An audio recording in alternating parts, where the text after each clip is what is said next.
Di balik PHK Dunia dan Arah Sesungguhnya Dunia, oleh Christovita Wiloto, Chairman Strategik Indonesia, I. Gelombang PHK Dunia, tahun 2020 sampai tahun 2025.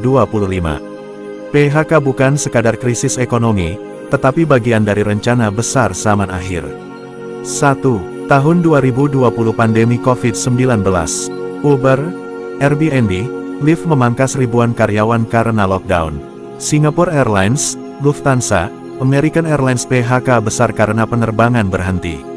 Zara, H&M, Macy's menutup toko dan PHK karena krisis pembeli. 2. Tahun 2021 ekonomi mulai tertekan.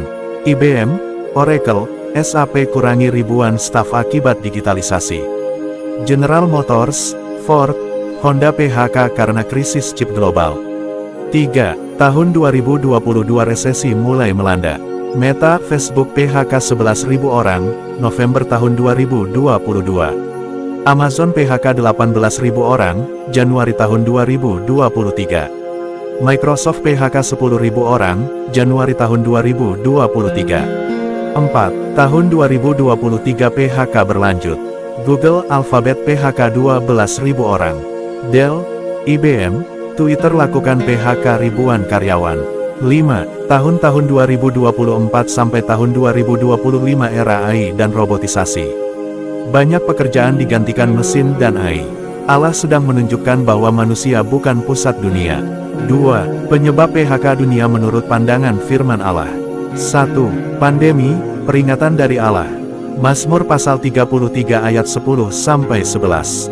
Tuhan menggagalkan rancangan bangsa-bangsa, Ia meniadakan rencana suku-suku bangsa. Tetapi rancangan Tuhan tetap selama-lamanya, rancangan hatinya turun-temurun. 2. Ekonomi dunia ditekan suku bunga. Kebijakan Amerika dan Bank Dunia menekan seluruh negara. 3. Revolusi Industri 4.0, AI menggantikan manusia. Manusia bergantung pada ciptaannya sendiri. 4. Allah merendahkan keangkuhan manusia. Yesaya pasal 2 ayat 12-17. Sebab hari Tuhan semesta alam akan menimpa semua yang congkak dan sombong, atas semua yang meninggikan diri, sehingga direndahkan, atas segala pohon aras di Libanon, yang tinggi-tinggi dan menjulang ke atas segala pohon tarbantin di Basan, atas segala gunung yang tinggi-tinggi dan atas segala bukit yang menjulang ke atas segala menara yang tinggi-tinggi dan atas segala tembok yang berkubu, atas segala kapal Tarsis dan atas segala yang indah-indah. Manusia yang sombong akan direndahkan dan orang yang angkuh akan ditundukkan, hanya Tuhan saja yang akan ditinggikan pada hari itu. 3. Mengapa anak muda salah jurusan dan salah pilih hidup? 1. Salah pilih karena tekanan dunia. Banyak yang memilih tanpa tahu panggilan Allah. 2. Ilmu di dunia berubah cepat. Apa yang dahulu dibutuhkan, kini sudah digantikan AI. 3. Tidak mencari tujuan Allah. Pengkhotbah pasal 9 ayat 11. Aku melihat lagi di bawah matahari bahwa perlombaan bukan untuk yang cepat, kemenangan bukan untuk yang kuat, roti bukan untuk yang berhikmat, kekayaan bukan untuk yang cerdas, dan anugerah bukan untuk yang berpengetahuan, karena waktu dan nasib dialami mereka semua. Efesus pasal 2 ayat 10. Karena kita ini buatan Allah, diciptakan dalam Kristus Yesus untuk melakukan pekerjaan baik, yang dipersiapkan Allah sebelumnya. Ia mau, supaya kita hidup di dalamnya. 4. Kemana dunia melangkah? Wilayah per wilayah. 1. Asia Tenggara, e-commerce tumbuh. Industri padat karya menurun. Indonesia menghadapi masa depan tanpa strategi jelas. 2. Asia Timur, China, Jepang, Korea. China hadapi krisis penduduk dan ekonomi. Jepang andalkan robot karena tenaga kerja menurun. Korea Selatan berfokus pada chip dan AI.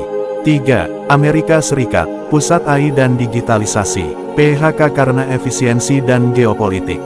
4. Eropa, ekonomi lamban, krisis migran, energi mahal. 5. Afrika, bergantung sumber daya alam, krisis air dan pangan makin parah. V. Apa kata Allah tentang keadaan dunia? Matius pasal 24 ayat 6-8. Kamu akan mendengar deru perang atau kabar-kabar tentang perang. Namun, usahakan supaya kamu jangan gelisah. Sebab semuanya itu harus terjadi, tetapi itu belum kesudahannya. Sebab, bangsa akan bangkit melawan bangsa dan kerajaan melawan kerajaan. Akan ada kelaparan dan gempa bumi di berbagai tempat. Akan tetapi semuanya itu barulah permulaan penderitaan menjelang zaman baru. Yeremia pasal 17 ayat 5. Beginilah firman Tuhan, terkutuklah orang yang mengandalkan manusia, yang mengandalkan kekuatannya sendiri, dan yang hatinya menjauh dari Tuhan. Mazmur pasal 33 ayat 16-18. Seorang raja tidak akan selamat oleh besarnya tentara, seorang pahlawan tidak akan tertolong oleh besarnya kekuatan. Kuda adalah harapan sia-sia untuk mendapatkan kemenangan, dan oleh besarnya tenaga tidak dapat memberi keluputan. Sesungguhnya, mata Tuhan tertuju kepada mereka yang takut akan Dia, kepada mereka yang berharap akan kasih setianya. Arahan Tuhan Yesus Kristus untuk masa ini. Yohanes pasal 16 ayat 33. Semuanya itu kukatakan kepadamu, supaya kamu beroleh damai sejahtera di dalam Aku. Dalam dunia kamu menderita penganiayaan, tetapi kuatkanlah hatimu, Aku telah mengalahkan dunia. Matius pasal 6 ayat 33. Tetapi carilah dahulu kerajaan Allah dan kebenarannya, maka semuanya itu akan ditambahkan kepadamu. Yesaya pasal 41 ayat 10. Jangan takut, sebab Aku menyertai engkau, jangan bimbang, sebab Aku ini Allahmu, Aku akan meneguhkan, bahkan akan menolong engkau, Aku akan memegang engkau dengan tangan kananku yang membawa kemenangan. 2 Tawari pasal 7 ayat 14. Dan umatku yang atasnya namaku disebut, apabila mereka merendahkan diri, berdoa, mencari wajahku dan berbalik dari jalan-jalannya yang jahat, maka Aku akan mendengar dari sorga dan mengampuni dosa mereka serta memulihkan negeri mereka. Yesaya pasal 60 ayat 1. Bangkitlah, menjadi teranglah, sebab terangmu datang, dan kemuliaan Tuhan terbit atasmu. Penting, saudaraku, dunia tidak sedang menuju kemakmuran yang dijanjikan manusia. Dunia sedang menuju kepada penyaringan besar-besaran yang diizinkan oleh Allah. PHK, salah jurusan, krisis ekonomi, dan perubahan dunia hanyalah tanda bahwa Allah sedang memanggil kita untuk bangkit, bertobat, dan kembali kepadanya. Arahan Yesus Kristus bagi umat manusia hari ini. Jangan takut, jangan andalkan dunia, bertobat dan kembali kepada Allah. Berdiri teguh karena Yesus sudah menang. Yohanes pasal 14 ayat 6. Kata Yesus kepadanya, Akulah jalan dan kebenaran dan hidup. Tidak ada seorang pun yang datang kepada Bapa, kalau tidak melalui Aku. Amin.